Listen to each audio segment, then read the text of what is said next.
Okay mga kababayan, Chris Ulo po at welcome po rito sa ating YouTube channel. Okay, good morning po mga kababayan. Pag-usapan ho natin itong impeachment trial ho ni VP Inday Sara Duterte. Diyan ho sa Senate, diyan ho sa Senado. Na kung saan nung nakaraan mga kababayan, meron ho nag-file ng motion.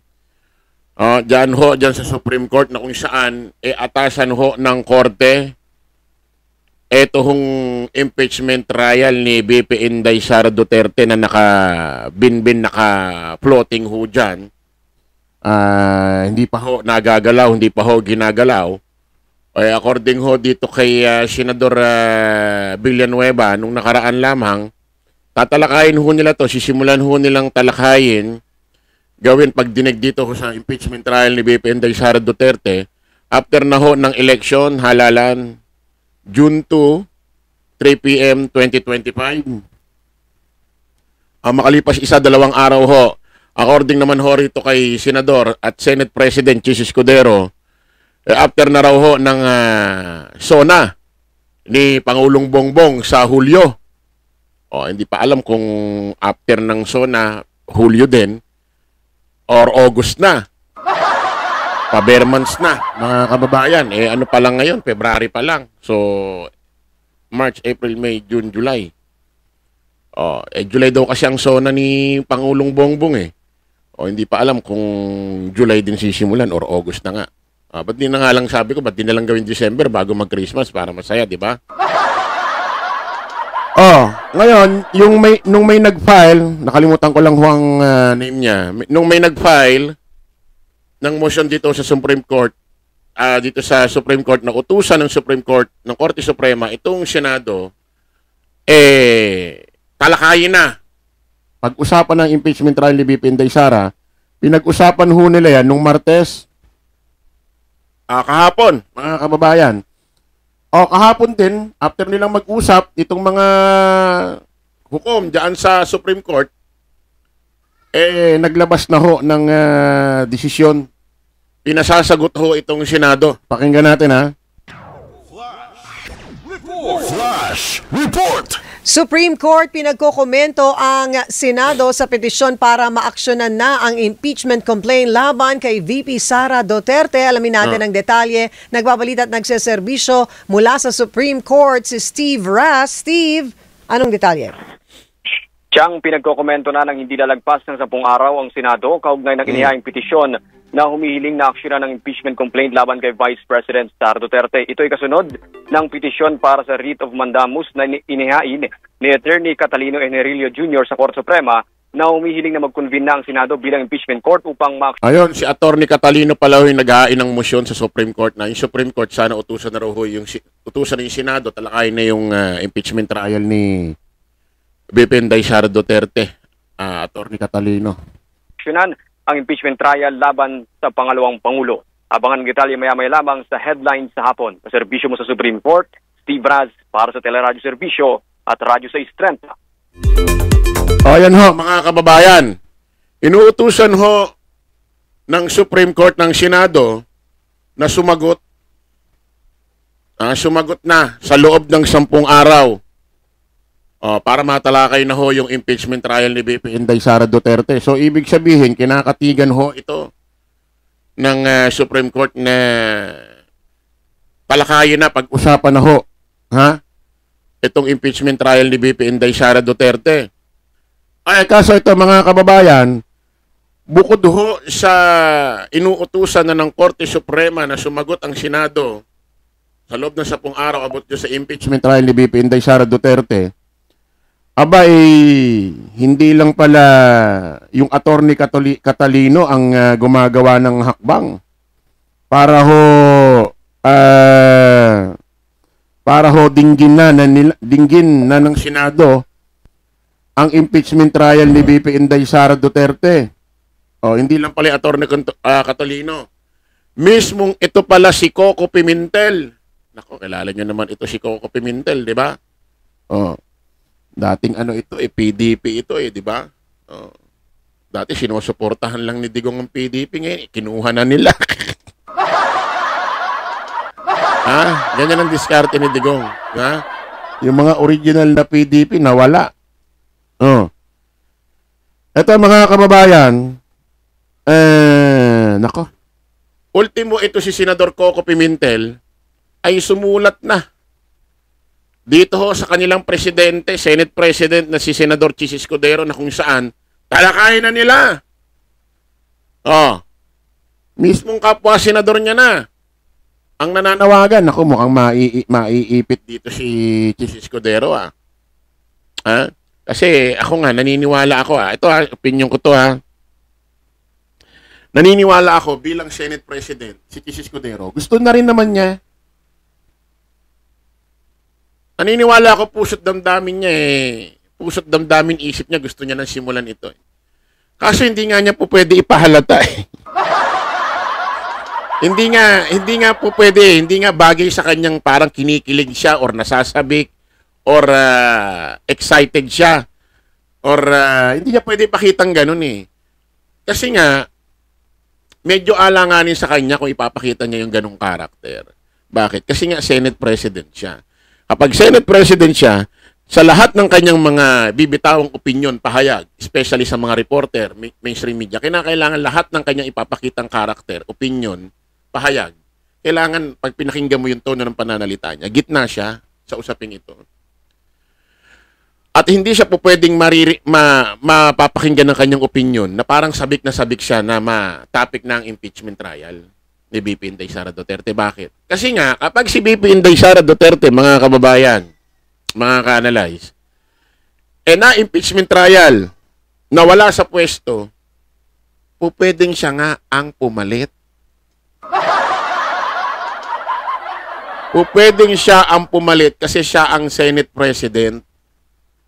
Po pwedeng siya ang pumalit kasi ayon sa Konstitusyon ng Pilipinas, pag nawala sa pwesto ang isang Vice President, may kapangyarihan ng ating Pangulong Bongbong Marcos na piliin ang Senate President bilang Vice President. Pero, may pero yan.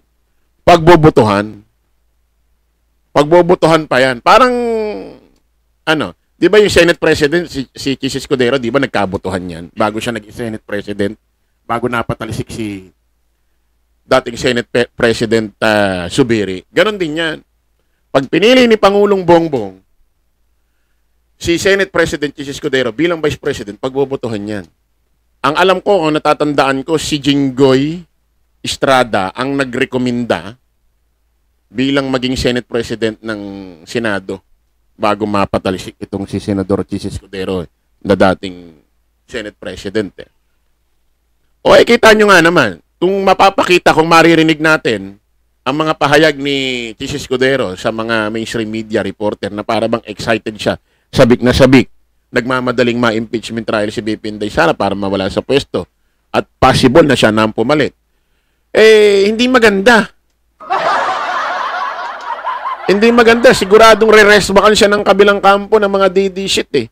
Oy, Chis Escudero, kaya naman nagmamadali ka sabik na sabik, kaya naman gusto mo agad simulan. Kasi posibleng pwede ikaw pumalit. Kaya ang gagawin ni Chis Escudero, syempre, ipapakita niya sa harap ng camera, mainstream media reporter, na parang asing gitnang-gitna siya. As in, parang hindi siya excited or hindi siya nasasabik sa mga pangyayaring ito. Nagulat niya ako, pinatagal niya pa, July pa eh. Parang pinamumukha niya talagang hindi siya sabik eh.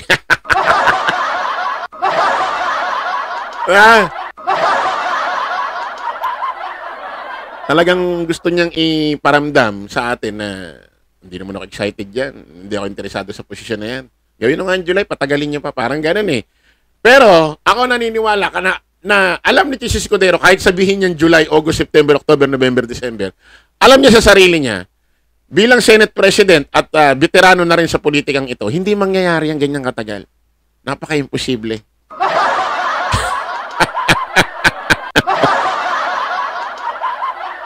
Pakinggan nyo to mga kababayan ha. May mga grupo ang pinamamadali na ang impeachment trial laban kay Vice President Sara Duterte. Ang kanyang mga kaalyado naghain naman ng petisyon sa Korte Suprema. Yan ay para ibasura ang impeachment complaint at para wag payagan ang Senado na magsagawa ng paglilitis. Depektibo raw ang articles of impeachment dahil hindi umano nito nasunod ang constitutional requirement para sa verification at proper initiation ng impeachment proceedings.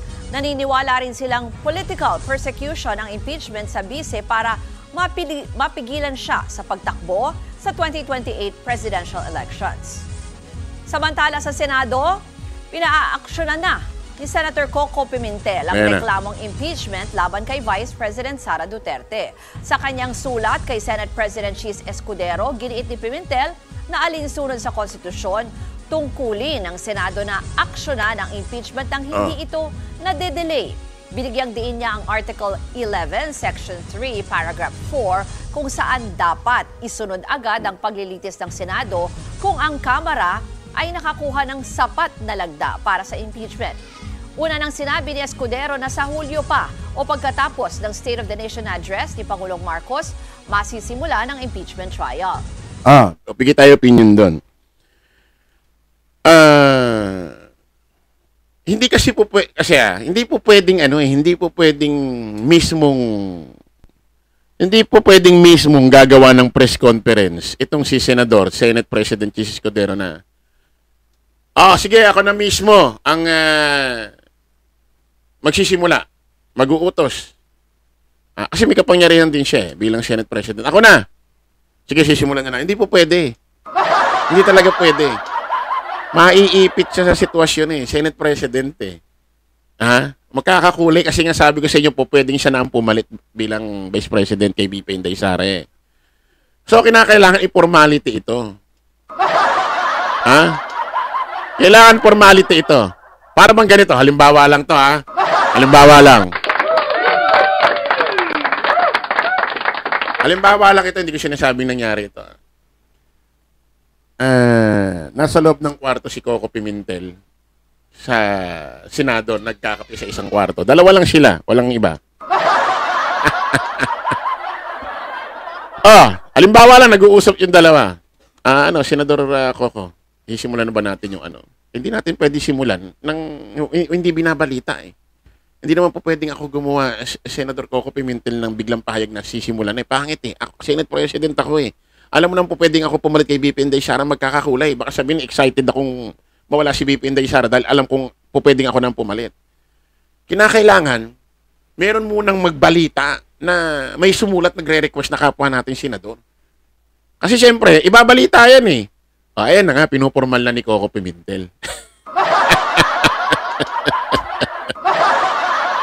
Kaya, sabi ko sa inyo mga kababayan, hindi basta-basta ito. Mind game ito. Hindi pwede dito yung, mind game ito mga kababayan. Ayan, pinormal na.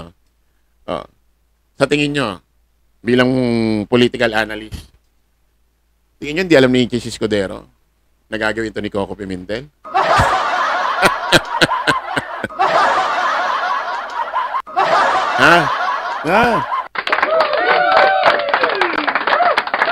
Kailangan i-formal, kailangan ibalita para malaman na merong nagre-request. Okay, magpapatawag na ng session yan. Ayun. Sigurado, pag nagpatawag ng session ito si Senador Chis Escudero, andyan yung mga senador. Sigurado magpi-privilege speech ito si Coco Pimentel. Magpi-privilege speech yan. Ngayon, pag-uusapan yan, baka may mga umepal dyan. Tapos magsasabi, sino mag-o-object? Ganyan ganito. Maganda, pag nagkaroon kayo ng ganyan session, wala si Bato tsaka si Bongo. Para wala mag-object. Abangan natin to mga kababayan. Update tayo sa mga pangyayari dyan sa impeachment trial ni BP Inday Sara Duterte. Maraming salamat po mga kababayan. Kita-kita tayo sa panibagong live, panibagong vlog. Paalam po pansamantala ang inyong lingkod, Chris Ulo. Lagi natin tatandaan, don't follow the majority. Follow the right way. Maraming salamat. Kita-kits po tayo ulit. Bye-bye.